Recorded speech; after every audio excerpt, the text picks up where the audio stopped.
नमस्कार दोस्तों, राजस्थान और हैदराबाद के बीच आईपीएल 2023 का पहला मैच खेला गया, जहां दोनों टीमों के बीच कांटे की टक्कर देखने मिली। दोस्तों बता दें कि हैदराबाद के कप्तान भुवनेश्वर कुमार ने टॉस जीतकर पहले गेंदबाजी करने का फैसला किया और बल्लेबाजी के लिए राजस्थान रॉयल को आमंत्रित किया। और राजस्थान की तरफ से सलामी बल्लेबाज पारी की शुरुआत करने जॉस बटलर और यशस्वी जायसवाल मैदान पर आए, तो वही हैदराबाद की तरफ से पहले ओवर की गेंदबाजी करने आए भुवनेश्वर, जहां जायसवाल ने भुवनेश्वर के दूसरी गेंद पर शानदार चौका लगाते हुए पारी का आगाज किया और दूसरे ओवर के पहले गेंद पर एक और खतरनाक चौका उनके बल्ले से देखने मिला। साथ ही साथ इसी ओवर के 5वीं गेंद पर भी एक शानदार चौका चटकाया, जहां राजस्थान ने दूसरी ओवर की समाप्ति तक 20 रन बना लिए थे। तो वही दूसरी तरफ धाकड़ बल्लेबाजी करते हुए बटलर ने तेज बल्लेबाजी करते हुए भुवनेश्वर के तीसरे ओवर के पहली गेंद पर मिड विकेट की तरफ स्लो गेंद पर आसानी से शानदार छक्का चटकाया। तो वही जायसवाल ने अपने आक्रामक इरादे से बल्लेबाजी करते हुए भुवनेश्वर की गेंद पर इसी ओवर के चौथे और 5वें गेंद पर खतरनाक चौके जड़ दिए। इसी ओवर में राजस्थान ने कुल 17 रन बटोरे और टीम का रन स्कोर तीसरे ओवर के समाप्ति तक 37 हो चुका था बिना कोई विकेट के नुकसान पर। और दूसरी तरफ बटलर ने धाकड़ बल्लेबाजी करते हुए पारी की चौथी ओवर के सुंदर के पहले और दूसरे गेंद पर बैक टू बैक 2 खतरनाक चौके जड़ दिए और इसी ओवर के 5वीं गेंद पर जायसवाल ने शानदार चौका जड़ दिया, जहां चौथी ओवर की समाप्ति तक दोनों बल्लेबाजों के बीच अर्धशतकीय हो चुकी थी। इसी दौरान पारी की 5वीं ओवर की गेंदबाजी करने नटराजन की ओर हैदराबाद के लिए काफी महंगी साबित रही। दरअसल बटलर ने खतरनाक बल्लेबाजी करते हुए पहले गेंद पर शानदार छक्का जड़ दिया और इतना ही नहीं, ओवर के तीसरे और चौथे और 5वें गेंद पर खतरनाक चौके चटकाते हुए हैट्रिक लगा दी और चौकों की बारिश कर दी।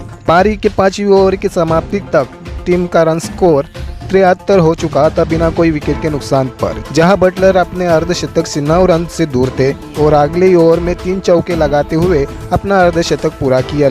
लेकिन इसी ओवर की गेंदबाजी कर रहे फजल हक ने खतरनाक गेंदबाजी करते हुए विकेट कीपर के हाथों कैच करवा के आउट कर दिया और टीम हैदराबाद को पहली सफलता मिली, जहां बटलर ने इस पारी में 22 गेंदों में 54 रन बनाए, 7 चौके और 3 छक्कों की मदद से। इसके बाद जायसवाल का साथ देने संजू सैमसन मैदान पर आए और दोनों ने पारी को आगे ले जाने का काम किया। तो वही जायसवाल के बल्ले से 7वीं ओवर की आखिरी गेंद पर एक चौका देखने मिला और 7वीं ओवर की समाप्ति तक टीम का रन स्कोर 93 हो चुका था 1 विकेट के नुकसान पर। तो वही संजू ने भी तेज रफ्तार से बल्लेबाजी करते हुए उमरान मलिक के पारी के 8वीं ओवर के तीसरे और चौथे गेंद पर खतरनाक चौके चटकाए।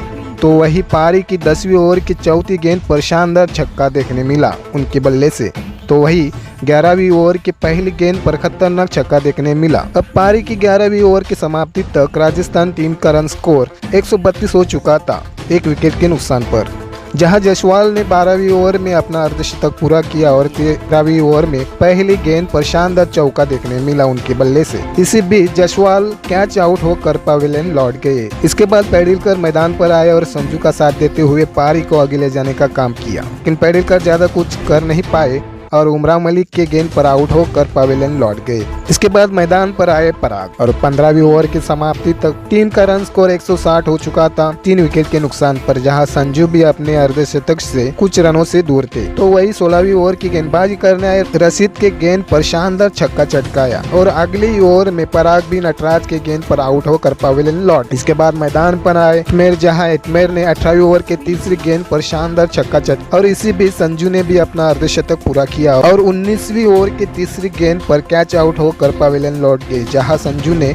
32 गेंदों में 55 रनों की पारी खेली, 3 चौके और 4 छक्कों की मदद। इसके बाद रवि अश्विन मैदान पर आए और पारी की आखिरी ओवर तक राजस्थान ने 203 रन बनाए 5 विकेट के नुकसान पर और हैदराबाद के सामने 204 रनों का टारगेट देते हुए पारी को समाप्त किया। दोस्तों बता दें कि इस पारी में जायसवाल ने 37 गेंदों में 54 रन बनाए, तो वही जॉस बटलर ने 22 गेंदों में 54 रन बनाए और संजू ने 32 गेंदों में 55 रन बनाए और हेटमेयर ने 22 रनों की शानदार पारी खेली। और जैसे 204 रनों का पीछा करने उतरी सनराइजर्स हैदराबाद, जहां पारी की शुरुआत करने सलामी बल्लेबाज अभिषेक शर्मा और मयंक अग्रवाल मैदान पर आए, लेकिन हैदराबाद की शुरुआत काफी खराब रही। राजस्थान की तरफ से गेंदबाजी करने आए बोल्ट ने पारी की पहले ओवर की तीसरी गेंद पर अभिषेक को खतरनाक तरीके से बोल्ट आउट कर दिया और बड़े ही सस्ते में चलता कर दिया और इसी ओवर के 5वीं गेंद पर बोल्ट बोल्ट ने त्रिपाठी का भी शिकार किया। पहली ओवर में 0 रनों पर 2 विकेट खो चुकी थी हैदराबाद और टीम पर बड़ा ही प्रेशर आ चुका था। अब मैदान पर खेलने आए ब्रूक, जहां ब्रूक ने दूसरी ओवर के चौथे गेंद पर शानदार छक्का चटकाया, तो वही मयंक ने तीसरी ओवर की चौथी गेंद पर शानदार चौका चटकाया।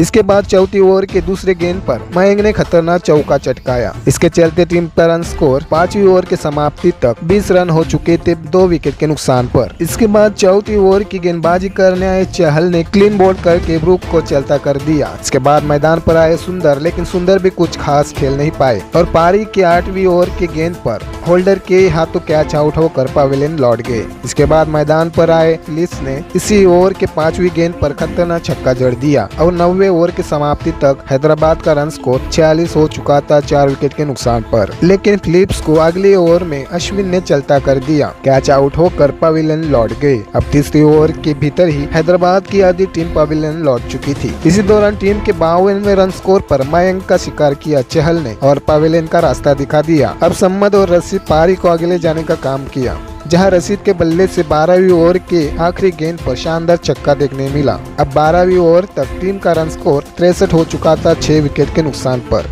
इसके चलते टीम हैदराबाद ने 20 ओवर की समाप्ति तक 131 रन बना पाई 8 विकेट के नुकसान पर, जहां राजस्थान ने 72 रनों से जीत हासिल करी। दोस्तों बता दें, अब्दुल समद ने 32 गेंदों में 32 रन बनाए, तो वही मयंक अग्रवाल ने 23 गेंदों में 27 रन बनाए और उमरान मलिक ने 19 रनों की शानदार पारी खेली।